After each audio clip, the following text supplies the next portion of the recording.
자, 여러분이 하시는 일에서 최고가 된다는 거, 이게 대체 무슨 뜻일까요? 그냥 기술만 완벽하게 연마하면 되는 걸까요? 아니면 뭔가 그 이상의 것이 있을까요? 오늘 바로 이 질문에 대한 아주 깊이 있는 통찰을 한번 파헤쳐보겠습니다. 이 질문 어때요? 되게 단순해 보이죠? 그런데 이게 사실은 우리가 일과 성공을 바라보는 방식을 완전히 뒤바꿀 수 있는 그런 강력한 철학으로 이어집니다. 그 시작점이 뭐였냐면요. 한 전문가의 아주 진솔한 고민이었어요. 바로 이겁니다. 저는 40대 헤어 디자이너인데요. 제 직업에서 1등이 되려는 욕망, 이게 탐욕일까요? 정말 깊은 고민이죠. 이게 바로 한 전문가가 길을 찾기 위해 던진 질문이었는데 그가 받은 대답은요. 와, 이건 단순한 직업 조언, 그 차원을 훨씬 뛰어넘는 것이었습니다. 자, 이 질문에 답하기 위한 첫 단계가 뭐였냐면요. 이 주제의 판을 아예 새로 짜는 거였어요. 이건 단순히 머리를 자르는 기술에 대한 이야기가 아니라는 거죠. 그럼 뭐냐? 바로 머리카락이 대체 무엇을 상징하는가? 여기서부터 시작합니다. 머리카락은 인간으로 온 신들의 벼슬이다. 와, 표현이 정말 강렬하죠? 여기서 핵심은요. 머리카락을 그냥 우리 몸의 일부로 보는 게 아니라는 거예요. 그 사람의 내면 에너지, 그러니까 우리가 흔히 말하는 내공을 보여주는 지표로 본다는 거죠. 잘 가꿔진 머리는 그 사람의 내면이 그만큼 단단하고 안정되어 있다는 걸 상징한다는 겁니다. 그러니까 이런 논리가 성립되는 거죠. 사회에서 좀 돋보이고 싶은 사람들은 머리카락부터 가꾼다. 왜? 잘 가꿔진 외모가 더 높은 내면의 질량, 즉 품격을 의미하니까요. 그리고 여기서 말하는 최고의 경지는 막 화려한 게 아니라 아주 우아하고 단아한 상태를 말합니다. 그렇기 때문에 누군가의 머리카락을 만든다는 건 그냥 머리를 만지는 게 아니라 그 사람의 지위 자체를 다루는 거나 마찬가지라는 거예요. 정말 중요한 역할이죠. 자, 그럼 반대로 우리의 내면 상태를 해치는 가장 큰 요인은 뭘까요? 이 철학은요, 그 답을 하지 못한 말에서 찾습니다. 이게 좀 뜬금없어 보일 수 있는데 이 개념이 어떻게 우리 몸의 질병과 직접적으로 연결되는지 한번 같이 보시죠. 말이라는 건 인간의 영혼이 만들어내는 고유한 에너지라고 합니다. 그러니까 영혼과 육신을 모두 가진 인간만이 말이라는 이 특별한 에너지를 만들어낼 수 있다는 거죠. 그래서 우리가 말을 한다는 건 우리 존재를 표현하는 가장 근본적인 행위 중 하나라고 볼 수 있는 겁니다. 자, 그런데 말이죠. 그 에너지가 밖으로 나오지 못하고 내부에 갇히면 어떻게 될까요? 이게 진짜 중요한 질문입니다. 우리가 마음속에 있는 말을 하지 못하면 그 에너지는 그냥 뿅 하고 사라지는 게 아니에요. 내부에 차곡차곡 쌓여서 아주 위험한 압력을 만들어냅니다. 바로 이 과정이 질병으로 가는 길인데요. 보세요. 첫째, 말을 못 꺼낸다. 그럼 둘째, 압이 찬다. 이 상태가 되면 환자가 되는 겁니다. 그리고 마지막으로 그게 터져 나오면 병자가 되는 거죠. 정말 명확한 인과관계죠. 말을 억누르면 내면에 압력이 쌓여서 처음엔 그냥 답답하고 불안한 환자 상태가 돼요. 근데 이게 해소되지 않고 계속 쌓이면 결국엔 신체적인 합병증으로 뻥 터져 나와서 진짜 병자가 되어버린다는 겁니다. 이렇게 한 개인이 병들어가는 과정이 있잖아요.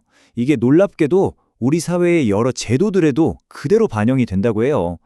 그러니까 사회가 우리에게 위안은 주는데 진정한 치료는 제공하지 못한다는 거죠. 사람들은 자기 상태에 따라 다른 곳을 찾게 됩니다. 환자일 때는 어때요? 그냥 답답하고 안절부절 못하니까 어디 가서 말이라도 하고 싶어 하죠.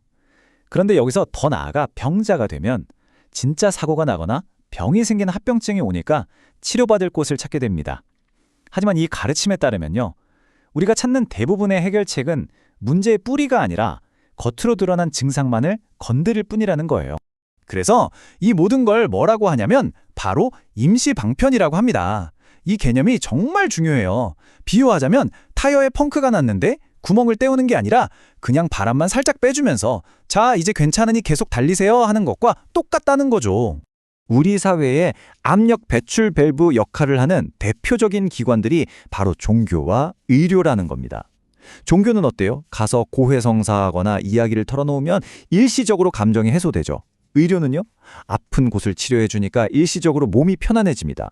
하지만 이 둘 다 증상, 그러니까 쌓인 압력을 다루는 거지 그 근본 원인, 즉 내 진심을 말하지 못하는 그 상황 자체를 해결해 주지는 못한다는 거예요. 바로 이런 시스템 안에서 의사는 아주 존경받는 수리공이 된다는 겁니다. 오해하면 안 돼요. 의사를 폄하하는 게 절대 아니고요. 의사들은 고장난 부분을 정말 전문적으로 기가 막히게 수리해주지만 애초에 왜 그 고장이 발생했는지에 대한 근본적인 이유는 다루지 않는다는 거죠. 역할이 그렇다는 겁니다. 자, 이렇게 한 바퀴 쭉 돌고 나니까 이 모든 이야기가 우리를 헤어 디자이너의 그 첫 질문으로 다시 데려다 놓습니다. 하지만 이제 우리는 완전히 새로운 시각으로 그 질문을 바라볼 수 있게 됐어요. 1등이 되는 길에는 두 가지가 있다는 겁니다. 첫 번째는 기술자의 길. 머리를 자르는 기술을 완벽하게 만들어서 오로지 기술력으로만 경쟁하는 거죠. 그리고 두 번째는 치유자의 길입니다. 이건 기술이 아니라 듣는 기술, 즉 경청을 마스터해서 고객의 내면의 압력을 풀어주는 능력으로 경쟁하는 길이에요. 결국 선택은 이겁니다. 최고의 수리공이 될 것인가, 아니면 진정한 치유자가 될 것인가. 그래서 이런 말이 나오는 겁니다. 고객은 단순히 머리를 자르러 오는 게 아니다. 그들은 말을 하러 온다. 당신의 일은 그들의 말을 들어주고 속여 있는 것을 풀어내도록 돕는 것이다. 와, 정말 깊은 통찰이죠. 그러니까 최고의 전문가는 기술 경쟁에서 이기는 사람이 아니라는 거예요. 오히려 고객이 자신의 말을 통해서 내면의 압력을 스스로 해소할 수 있도록 안전한 공간과 환경을 만들어주는 사람. 바로 그 치유자가 되는 것이 진정한 1등의 길이라는 뜻입니다. 그렇다면 1등이 된다는 건 다른 사람을 이기고 밟고 올라서는 게 아니네요. 그게 아니라 사람들이 내면으로부터 스스로 치유되도록 돕는 아주 독특하고 심오한 서비스를 제공하는 것. 그게 바로 진짜 1등이라는 거죠. 그래서 마지막으로 우리 자신에게 이 질문을 던져봐야 합니다. 지금 여러분이 하는 일, 그건 그냥 기술입니까? 아니면 누군가를 치유하는 과정입니까? 여러분의 분야에서 진정한 1등이 된다는 건 과연 어떤 의미인지 다시 한번 생각해 볼 시간입니다.